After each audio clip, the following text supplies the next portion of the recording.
જો તમે આઈએએસ કે આઈપીએસ ઓફિસર બનવાનું સ્વપ્ન જોઈ રહ્યા છો તો તમારે તેની સાથે જોડાયેલા કેટલાક નિયમો વિશે પણ જાણી લેવું જોઈએ।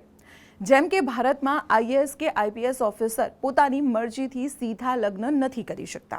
જી હા, લગ્ન પહેલા તેમને સરકારની મંજૂરી લેવી પડે છે। હાલમાં જ યુપીના બે ચર્ચિત આઈપીએસ ઓફિસર કૃષ્ણકુમાર બિશ્નોઈ અને અંશિકા વર્માના શાહી લગ્ન ભારે ચર્ચામાં છે। આ લગ્નમાં ભલે ગમે તેટલી ઝાકમઝોળ હોય પણ તેની પાછળ એક કડક સરકારી પ્રોટોકોલ કામ કરતો હોય છે।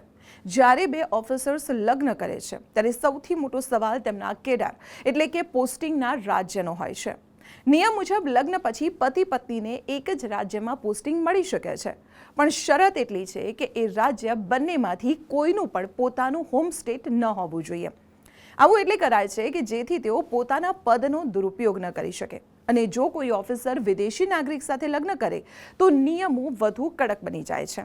દેશની સુરક્ષાને ધ્યાનમાં રાખીને સરકારી અને ગુપ્તચર એજન્સીઓનું ક્લિયરન્સ લેવું પડે છે। ટૂંકમાં સરકારી ઓફિસર્સ માટે લગ્ન એ માત્ર અંગત નિર્ણય નથી પણ એક પારદર્શક સરકારી પ્રક્રિયા છે। આવી જ મહત્વની ઇન્ફોર્મેશન માટે જોતા રહો સંદેશ ડિજિટલ।